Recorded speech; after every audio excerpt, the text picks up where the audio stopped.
오늘 말씀을 통해서 저와 여러분이 조금 깊은 생각을 해야 될 겁니다. 하나님 앞에서 자랑할 것이 없는 믿음이라는 제목입니다. 믿음이 우리의 어떤 노력이나 어떤 인간의 의지가 들어간 것이 아니라 전적으로 하나님이 우리에게 베풀어 주신 은혜다라는 것입니다.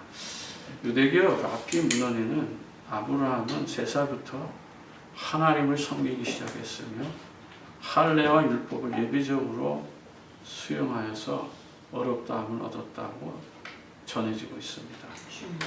그러나 한 가지 중요한 것은 아브라함이 할례가 있기 전에, 오늘날로 말하면 우리가 세례 받기 전에 여호와를 믿음으로 어렵다함을 인정받게 되었다라고 말합니다. 아멘. 하나님의 율법이 완성되지도 않았음에도 불구하고 아브라함은 누구를 따라갔습니까? 여호와를 따라갔잖아요. 아멘. 그 여호와가 정확하게 누군지도 모르고 따라갔지만 궁극적으로 그분이 바로 여호와 하나님이시고 바로 그분이 바로 아브라함이 그렇게 기다리고 고대하고 만나고 싶었던 메시아 바로 그리스도라는 사실입니다. 저와 여러분이 어느 곳에 있든지 예수 그리스도를 바라볼 수 있는 믿음, 그분께서 말씀하시는 그 말씀을 따라갈 수만 있다면 저와 여러분도 아브라함처럼 믿음으로 어렵게 하는 또 구원을 받는 이런 축복이 임하게 될 것입니다. 어느 한 감리교 목사는 교회 밖에도 구원이 있다라고 하면서 비판을 받기도 합니다. 교회를 떠나서는 사실은 우리는 그 어떤 것도 기대해서는 안 되는 것입니다. 여기서 세례를 받는다는 것은 바로 무슨 의미를 얘기하는 것이죠? 하나님의 자녀로 인치심을 받았다라고 하는 것입니다. 다시 말하면 세례를 받았다고 해서 여러분 구원 받았습니까? 여기에 중요한 신학적인 의미가 포함되어 있습니다. 그러나 보편적인 우리 개혁교회에서는 세례는 학습의 과정이지 세례를 받았다고 해서 구원을 받았는지 안 받았는지 우리는 알 수가 없다는 것입니다. 단지 믿음으로 구원받은 하나님의 자녀로 인정하고 그에게 신앙의 교육을 영위해 나가는 것입니다. 오카노 목사님은 지금은 돌아가셨지만 세례는 구원과 아무 관계가 없다 이렇게까지 말씀하시는 목사님이 있습니다. 그런데 오늘 제가 이런 말을 하면은 아마 많은 비판을 할 거예요. 그러나 좀 큰 교회, 좀 뭔가 이렇게 성장했다고 하는 목사님의 권위 앞에는 아무 말 못하고 심없고 연약한 그런 목사들이 그런 말 한마디 하면 거기에 대해서는 온갖 비판이 막 공격 대상으로 이루어지는 것이잖아요. 이게 오늘날 현실입니다. 그러나 한 가지 분명한 것은 세례받았다고 해서 구원을 받았는지 안 받았는지 우리는 알 수 없습니다. 구원의 선은 바로 하나님의 주권 안에 있는 거예요. 또 하나 더 말씀드리면 영접했어요. 영접했는데 당신은 구원받았습니다. 하나님의 말씀에 서서 믿음으로 하는 말이지 그것이 실제로 구원을 받았다라고 말하는 것은 잘못된 거예요. 그래서 영접의 기준은 분명히 선이 있어요. 내가 예수 그리스도를 소개하고 복음을 전해서 그분을 믿게 하는 데까지가 우리 선이야. 그 선은 우리가 넘어갈 수가 없는 거예요. 어떻게 알겠어요? 죽어서 그 세계는 하나님의 주권적인 세계이기 때문에 그래서 영접까지 시키는 것, 성령께서 그 일을 하시는 것, 거기까지가 우리의 선이고 그 선을 넘어서는 것은 하나님의 주권에 이루어지는 거예요. 그러나 우리가 정확한 복음을 전하고 정말 예수를 영접했으니까 당신은 하나님의 자녀가 되었습니다라고 말하는 것은 상관이 없지만 당신은 정말 이제 구원받았습니다. 이렇게 확고하게 하나님처럼 말하는 것, 그것은 신학의 오리다라는 것도 여러분들이 참고로 알아두셔야 됩니다. 그래서 함부로 우리가 하나님처럼 말하는 것은 좀 삼가하라라고 하는 것을 바울이 가르쳐주고 있는 거예요. 개혁주의 신학자들은 할례가 구원을 결정하는 것이 아니라 예수 그리스도를 믿음으로 구원이 완성되는 거예요. 그러니까 그 사람이 정말 예수 그리스도를 믿었다면 하나님께서 그것을 의로 여기신다라고 말하는 것입니다. 오늘 첫 번째로 저와 여러분들이 생각해 봐야 될 것은 아브라함이 여호와를 믿은 그 믿음을 말하는 것입니다. 로마서 4장 3절에 뭐라고 말합니까? 성경이 무엇이라고 말합니까? 로마서 4장 3절에 보면 성경이 무엇을 말하느냐? 아브라함이 하나님을 믿음에 그것이 그에게 의로 여기심 바 되었느니라. 의로 여기심을 받았다. 예, 카도스, 케프라프타이.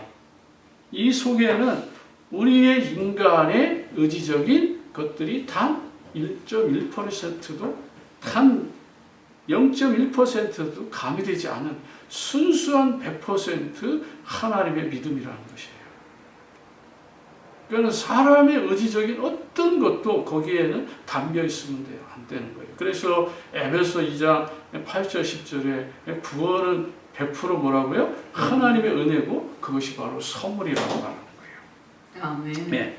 창세기 15장 15절의 말씀에서 또 한번 15장 5절 6절이죠. 거기서 한번 우리가 조금 뭔가 한 가지를 좀 얻을 수 있는데 창세기 15장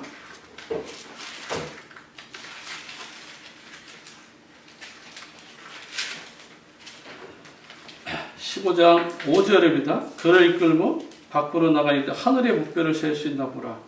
그에게 이르되 내 자손이 이와 같이 될 것이다 라고 말하면서 그 다음에 뭐라고 말하죠? 아브라함이 여호와를 믿으니 여호와께서 이를 그의 의로 여기셨다. 아멘. 아멘. 자손들을 얘기하면서 왜 하나님은 아브라함의 그 믿음을 이야기할까? 근데 여기까지는 아브라함이 하나님 앞에 뭔가 잘한 게 없잖아요. 의를 나타낼 만한 게 없어요. 그런데도 불구하고 믿으니까 의롭게 여겨주신 거예요. 예. 여러분, 우리가 예수를 믿으니까 하나님께서 우리를 인정해 주시는 거예요. 우리의 조건을 따지는 게 아니에요.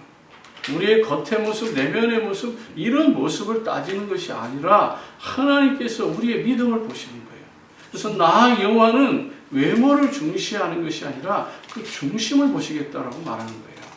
여러분의 그 믿음의 중심을 보겠다라고 말하는 것이죠. 그런데 야고보서 2장 21절에 뭘 얘기하죠? 행위, 믿음의 행위를 요청하고 있잖아요. 믿음으로 행위로 구원을 받는다는 것은 이 야고보가 전적으로 믿음을 부정하는 게 아니에요. 우리가 자꾸 착각을 하는데 야고보 사도가 말하는 그 시대의 상황은 예수를 믿으면서도 불신자인지 종교인인지 구별이 안 되는 거예요. 주님.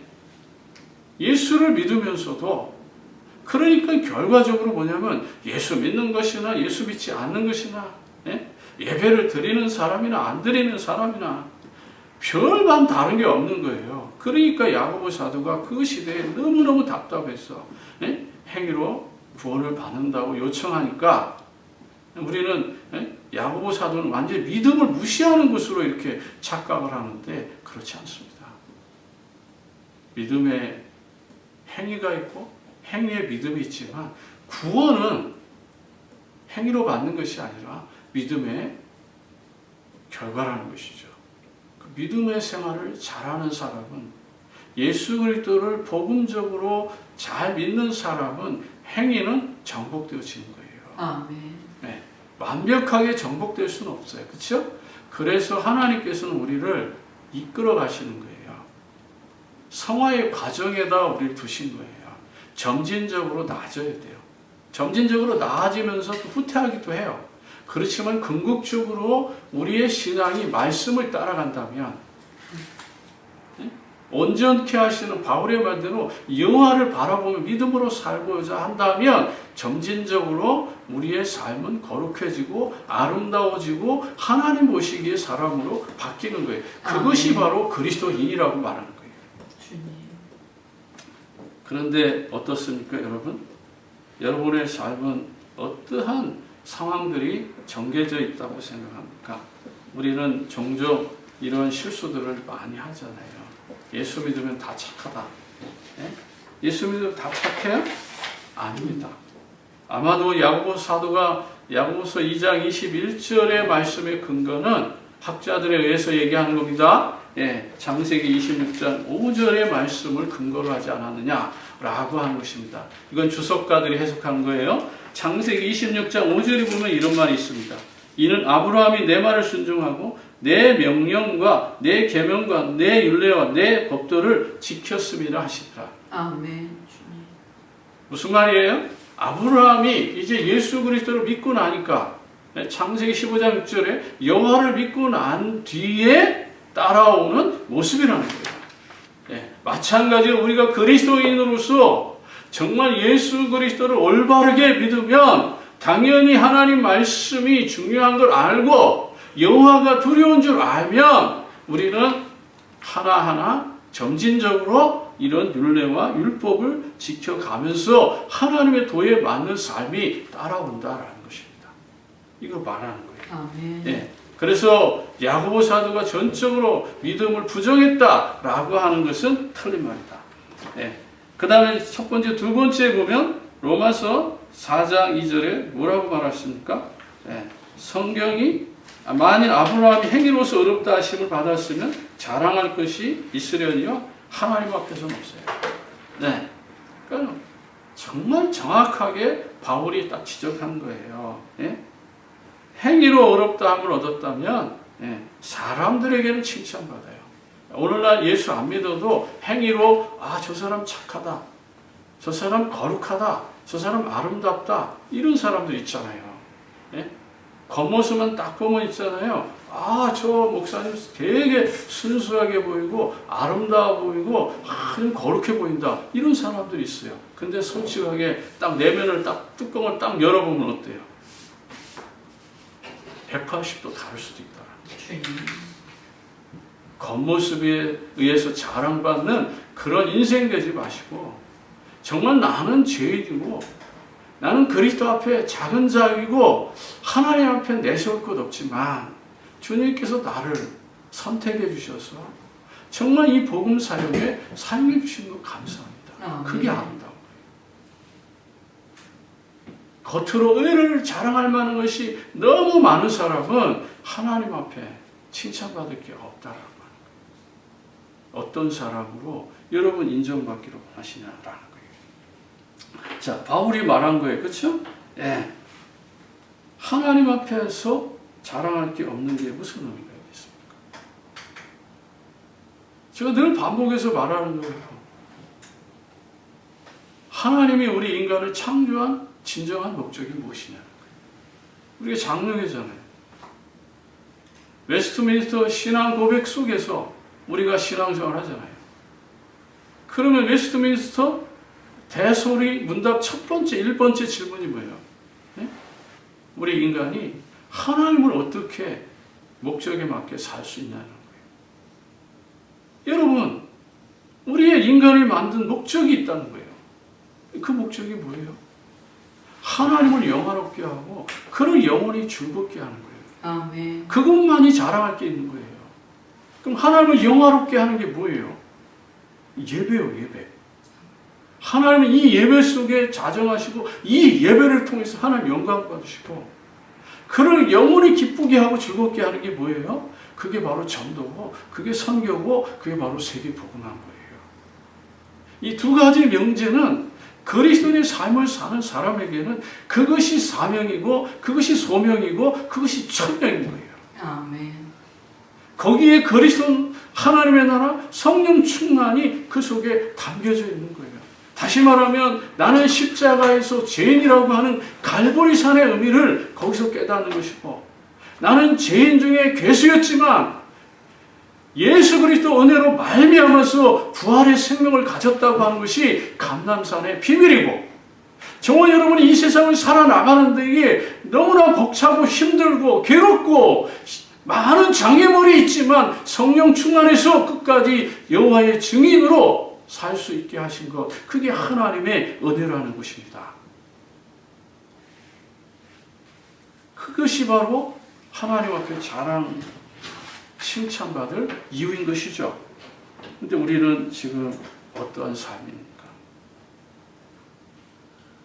야고보 사도가 다시 반복하지만 믿음 자체를 무시한 것이 아니라 우리의 삶의 행위의 부재를, 우리의 잘못된 모습들을 바꿔주기 위해서, 치유하기 위해서 하신 말씀이었다. 아브라함이 하나님을 믿는다는 것은 하나님의 약속을 믿는 그 믿음의 자체인 거예요. 아멘.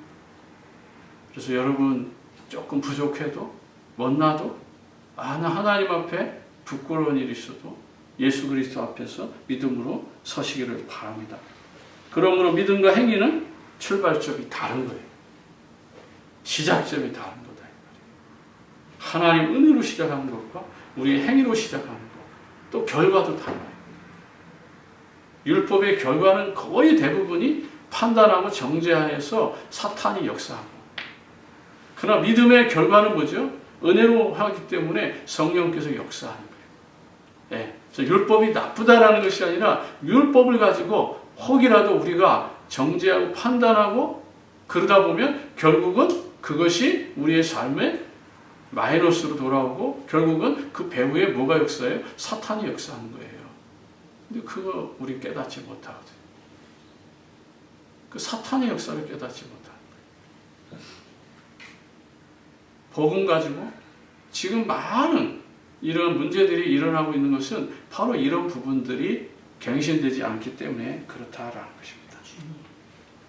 그래서 다시 한번 로마서 4장 2절에 근거를 얘기한다면 자랑할 근거가 없는 믿음이 있다는 것을 여러분이 깨달아야 돼요. 여러분의 믿음이 자랑받고 있다? 여러분의 믿음이 사람들의 이름에 높여지고 있다? 그럴 수 있겠지만 그것이 더 위험하다는 사실인 겁니다. 주님. 믿음의 출발은 예수 그리스도부터 시작되는 거예요. 창세기 3장의 문제를 해결받고 거기서부터 출발하는 거예요. 창세기 3장은 율법으로 해결할 수 없다라고 정의하는 거예요. 다시 말하면 하나님을 떠났고 죄 가운데 빠지고 사단에게 종로로 탄 이 영적 문제는 오직 예수 그리스도만이 해결할 수 있다는 거예요. 아멘. 저는 그걸 몰랐어요. 그저 착하게 살고 거룩하게 살고 예배 잘 드리고 목사님 말 순종 잘하고 교회 일은 누구보다 앞장서서 일하면 그것이 바로 최고로 잘하는 것이라고 생각했어요. 그러면 하나님께서 나를 이쁘게 보아주시고, 예? 옛날 어르신들 말씀 있잖아요. 예? 금면류관이 있고 개털모자가 있다. 다시 말하면 개털모자 안 쓰려고 금면류관 쓰려고 저는 젊은 시절을 그렇게 보냈어요. 그래서 저에게 작은 칭호가 하나 붙었는데 그게 바로 뭐냐면 거룩한 작은 예수예요. 젊어서 그렇게 살았어요. 그러나 그것이 사람한테 자랑받을 만한 거지만 하나님 앞에는 지금 생각하면 복음을 깨닫고 나면 한없이 부끄럽고 한없이 미안하고 하나님 앞에 아무 말 할 수 없는 그러한 치졸한 모습이었다는 것을 저는 고백할 수 있습니다. 하나님의 말씀이 나를 다스려야지. 내 행위로 사람에게 인정받는 그런 삶이 되어서는 안 된다. 그래서 여러분 자랑할 근거가 없다 할지라도 하나님이 여러분을 칭찬하고 하나님 앞에 자랑받는 그런 삶이 여러분에게 회복되기를 바랍니다. 왜 인간은 하나님의 의가 필요합니까? 사단에게 종로로 타고 영적 문제에 시달리고 있기 때문에 하나님을 떠나서 죄 가운데 빠져있기 때문에 결국은 우리는 이 창세기 3장의 문제를 해결할 수 있는 유일한 길은 그리스도밖에 없기 때문에 우리는 하나님의 의가 필요한 거예요. 아멘. 어떤 방식으로도 우리는 구원할 수 있는 길이 없어요. 그래서 오직 하나님의 방법, 하나님의 의가 저와 여러분에게 임하는 길은 그리스도가 오직 답이다. 크게 두 번째는 하나님을 믿을 때만이 참된 행복이 있는 거예요. 아멘. 늘 잘 알잖아요. 물고기가 물에 살고 나무가 땅속에 뿌리를 내리고 새는 하늘을 나를 때 진정한 행복이다. 이게 바로 창조의 원리죠. 단순한 원리지만 이 원리가요, 진리 중에 진리인 거예요. 우리 인간은 땅 위에 살지만 땅 위에 있는 모든 생육하고 번성하고 정복하고 다스리고 누릴 수 있는 모든 특권을 갖고 있지만 우리는 하나님과 소통하고 있어야 돼요. 아멘. 하나님하고 이 교제가 이루어져야 돼요. 이 교제가 이루어나면 사람과 사람 사이의 교통도 원활한 거예요. 이게 안 됐는데 이게 잘 되고 있다? 무너지는 거예요. 이게 안 되는데 이게 잘 된다? 어느 날 무너지는 거예요. 저는 이제 65년 거의 가까이 살아보니까 이게 무슨 말인지 과거에는 몰랐어요. 이게 잘 돼야 된다는 거. 하나님과 나와의 관계가 원활해야 된다. 아멘. 영적인 소통이 원활하지 않은데 육신적으로 좋은 시계를 차고 좋은 자동차를 타고 대궐 같은 집에 살고 아무 의미 없어요. 이게 돼야 돼요. 오늘도 저와 여러분 하나님하고 영적인 소통이 이루어지시기를 진심으로 축복합니다. 아멘. 로마서 4장 6절에 이렇게 말합니다. 일할 것이 없이 하나님께 의로 여기심을 받은 사람은 복에 대하여 다윗이 말한 바. 예, 다윗이 말한 바. 인간이 누리는 행복 조건이 뭐라고 생각해? 다윗이 뭐라고 고백했죠? 내가 상하 침대에 있는 것보다 성전에 문지기로 있는 것이 더 행복하다. 아멘. 첫날을 대궐 같은 왕궁에 사는 것보다 나는 오늘 이 성전에 드나드는 성도들을 위해서 문지기로 있는 것이 더 행복하다고 했어요. 그 말은 뭐죠? 나를 문지기로만이라도 하나님에게 쓰임받게 해달라는 거예요. 참 아름답지 않아요. 근데 다윗에는 허물이 많아요. 나단 선지자에게 책망을 들을 만큼 허물이 많지만 그는 하나님 앞에 뭐요? 성전에 문지기로 있는 것이 더 행복하다고. 하나님 나를 이 문지기로 써달라고 간청하는 거예요. 그런 마음이라면 여러분의 인생의 앞날은 축복의 대로가 열리는 거예요. 아멘. 시온의 대로가 열리는 거예요. 많은 사람들은 그럴 겁니다. 물질적인 풍요, 높은 사회적인 지위, 그것이 바로 어떤 권력, 이것이 행복의 조건이라고 생각할 거예요. 그러니까 우리는 영적인 것을 놔두고도 결국은 뭐예요? 육신적으로 선택할 수밖에 없는 거예요. 그게 오늘날 대부분의 그리스도인들의 삶이에요. 희생을 하지 않아요. 가난을 즐길 줄 몰라요. 자족하는 삶이 뭔지를 모르는 거예요. 항상 좋고 크고 많고 화려하고 아름답고 장대하고 위대하고 숭고한 것들, 그걸 추구하는 거예요. 주님. 좀 더 높고 힘이 있고 장엄하고 뭔가 폼이 나고 멋지고 그런 걸 선택하는 것이죠. 그런데 우리의 앞서간 예수님께서 또 그 제자들이 그리고 그를 따르던 수많은 교부들이 또 우리의 선배들은 어떤 길을 선택했어요? 그 화려함보다는, 그 아름다움보다는 하나님의 은혜를 쫓았다라는 것을 여러분 기억하셔야 돼요. 아멘. 두 번째, 다윗은 이렇게 말한 것을 통하여 모든 걸 알 수 있잖아요. 그가 지었던 모든 죄를 완벽하게 해결받았고 전혀 새로운 사람으로 그는 바뀌었다고 하는 거예요. 그러나 인간에게 주어진 행복은 하나님과 이 바른 관계가 회복되는 것을 다윗을 통해서 우리는 보게 됩니다. 그래서 다윗이 이스라엘의 성군이잖아요. 다윗 같은 그들은 메시아를 기다리고 있는 거잖아요. 그럴 정도로 다윗이 위대해진 것은 하나님과의 관계가 올바르게 회복됐기 때문이라는 것입니다. 네. 4장 7절을 볼게요. 불법이 사함을 받고 죄가 가려짐을 받은 사람은 복이 있고, 딱 다윗이 해당되는 말이죠. 네, 다윗이 어느 날 사무엘 11장이죠. 11장 1절, 2절, 3절에 보면 왕궁을 거닐다가 목욕하는 여인을 보고 그 여인을 취해버리잖아요. 그리고 그 남편은 지금 다윗을 위해서 최고로 충성된 장수예요. 그 전쟁터에 있어요. 전쟁터에 있는 그 장수를 불러서 자기 죄를 덮고자 요상하게 가서 집에 가서 편안히 쉬라고 이렇게 말하잖아요. 근데 이 충실한 신하는 잠자리를 거부하고 나는 이 나라를 위해서 전쟁터로 다시 가겠습니다 해서 전쟁터로 다시 가니까 이 장수를 명령을 해가지고 최전방에다 갖다 놓고 결국은 전쟁에서 죽게 만들잖아요. 주님. 그렇게 악했던 다윗이에요. 그런 다윗이 하나님 앞에 회개하고 어떻게 됐어요? 그 죄가 가려워졌어요. 그게 복이라는 거예요. 하나님의 은혜예요.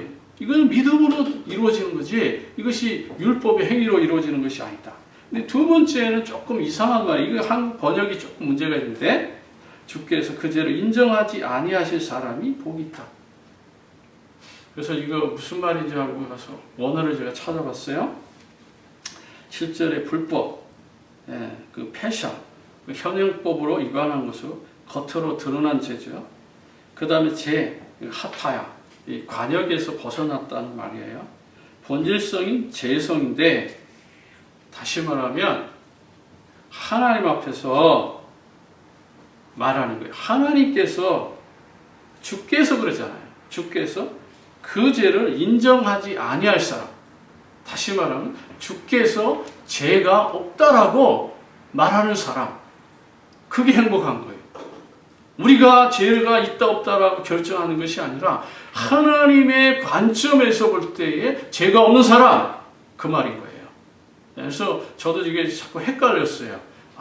그렇지만 하나님의 관점에서 우리가 볼 때 헬라어 성경에 보니까 하나님의 관점에서 죄가 없는 사람이 행복한 거예요. 아멘. 아멘. 여러분, 우리는 어떠한 마음으로 세상을 살아갑니까? 여러분에게 또 이 메시지를, 이 방송을 듣는 수많은 사람들이 가지고 있는 그러한 은밀한 죄라 할지라도 하나님 앞에서 인정받고 사함받고 거듭나는 삶이 되어지면 아무것도 문제가 되지 않아요. 아멘. 예수 그리스도 안에 있기 때문에. 여러분, 그것이 여러분 안에 믿음으로 서지 아니하면 결국에는 나중에 그것이 여러분의 폐부를, 다시 말하면 심장을 건드려서 결국은 죄의식에 도취되고 결국은 멸망의 빈거가 되는 것입니다.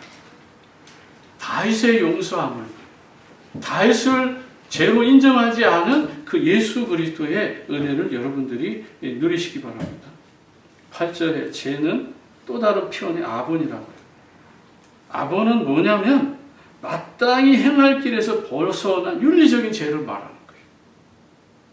이제 원죄가 해결됐다면 우리가 윤리적인 죄에도 조금 더 이제 마음을 담아야 되는 거예요. 그래서 바울은 말하잖아요. 죄와 싸우되 피 흘리기까지 싸우라고. 그겁니다. 그래서 또 반복하는데 7절에 보면 사함이라는 그런 의미가 있는데 이건 밖으로 드러난 죄를 깨끗이 씻어준다는 거예요. 내면의 죄도 씻지만 밖으로 드러난 죄까지도 하나님께서는 깨끗이 씻어준다. 그리고 뭐였죠? 이제 아본 네수이 했으면 이제 뭐예요? 이제 덮어줘야 되잖아요. 그래 덮어주는 걸 캐시어라고 해서 가려진다 이렇게 말합니다. 멋지지 않아요? 우리 예수님께서 우리의 은밀한 다윗과 같은 그런 은밀한 죄까지도 드러나게 하시고 결국에는 그 죄를 인정치 않도록 죄가 없다라고 완전히 다 덮어주신 것. 이게 뭐죠? 이게 무슨 사건이에요? 이게 바로 십자가 사건인 거예요. 아멘. 그래서 그리스도가 예수예요. 그리스도만이 이 마귀의 세력을 꺾고 죄와 저주를 해결하시고 하나님 만나는 길을 열어주신 바로 구원자가 바로 예수입니다. 주는 그리스도이시여 살아계신 하나님의 아들이십니다. 라고 고백한 것은 단순한 고백이 아니다 라고 말하는 것입니다. 주님. 그러면서 8절에 보면 야어쇼로 이젠 죄를 인정치 않겠다. 죄 없다. 라고 선언하는 것입니다. 여러분, 오늘 이러한 삶에 중요한 여러분들의 문제가 해결되고 여러분들이 자유롭게 하나님 앞에서 평안을 누리시기를 진심으로 축복합니다. 그렇습니다. 주님께서 우리의 믿음을 보시고 단지 죄를 사해주는 것이 아니라 전혀 뭐죠? 새로운 존재, 의인으로 만들어주신 거예요. 다윗을 죄인에서 의인으로 만들어주신 거예요. 아브라함을 죄 가운데 빠졌지만 의로운 삶으로 인정해 주신 거예요. 노아가 훌륭한 것이 아니라 노아를 의롭게 만들어주신 거예요. 그를 완전한 자로 하나님 만들어주신 거예요. 저와 여러분들을 그렇게 만들어주신 겁니다. 그것이 바로 그리스도의 은혜라는 것입니다. 로마서 4장 18절에 아브라함은 현실적으로 희망이 보이지 않는 상황에서도 4장 18절 봅니다. 아브라함이 바랄 수 없는 중에 바라고 믿었으니 그는 이 내 후손이 이같이 하신 말씀으로 많은 민족의 조상이 되게 하려 하시리라. 그래서 아브라함은 믿음의 조상. 바랄 수 없는데 누군지도 모르고 캄캄한데 그러나 그 희미한 음성을 따라서 갔더니 그분이 바로 여호와 하나님 그리스도였다. 아멘. 그를 보고 싶어 했고 그들을 기다렸고 간절했는데 그를 만나고 기뻐했다라고 말하는 것이 요한복음 8장에 나오는 말씀입니다. 여러분, 이렇게 아브라함처럼 우리는 아무것도 미래가 보이지 않습니다. 지금 이 현실을 보면 캄캄할 수 있습니다. 여러분의 삶이 어려울 수 있습니다. 괴로울 수 있습니다. 문제가 있을 수 있습니다. 그러나 아브라함처럼 바랄 수 없는 중에 바라고 믿음으로 나아갈 때에 거기 하나님의 영광이 있다는 것입니다. 아멘. 말씀을 정리합니다. 모든 믿음은 예수 그리스도를 통해서만 이루어집니다. 우리의 모든 죄가 과거, 현재, 미래의 죄가 예수 그리스도만으로 해결되는 것입니다. 참 행복은 사람이 주는 게 아니에요. 하나님이 주는 것입니다. 하나님께 믿음으로 인정받는 사람은 가장 큰 행복의 소유자가 되는 것입니다. 아무리 바쁘고 힘들어도 언제나 하나님과 올바른 믿음의 관계를 회복하고 사는 것만이 인간의 삶 속에서 행복할 수 있는 기준이요, 그것이 척도라는 것입니다. 하나님께 의로 여기심을 받은 사람은 가장 행복한 사람이에요. 오늘 우리가 전도와 선교와 렘넌트 후대 세계 복음화 속에 살 수 있도록 인정받은 사람이라면 여러분은 최고의 행복자가 되는 것입니다. 하나님 앞에 자랑할 것이 아직도 남아있나요? 행복의 기준을 바꾸십시오. 예수 그리스도가 위대하게 볼 것이고 여러분 삶이 위대하게 될 것입니다. 기도하겠습니다. 하나님 아버지 은혜와 사랑을 감사합니다. 세계 복음화의 완벽한 계획 속에서 우리를 부르시고 인도해 주셔서 어떤 환경에도 우리가 속지 않고 믿음으로 승리케 하옵소서. 우리 사랑하는 모든 성도들 어려움 중에 있다면 오늘 이 말씀 붙잡고 정말 믿음으로 승리하는 전도자들, 행복자들이 되게 하옵소서. 아멘. 예수 그리스도 이름으로 기도합니다. 아멘.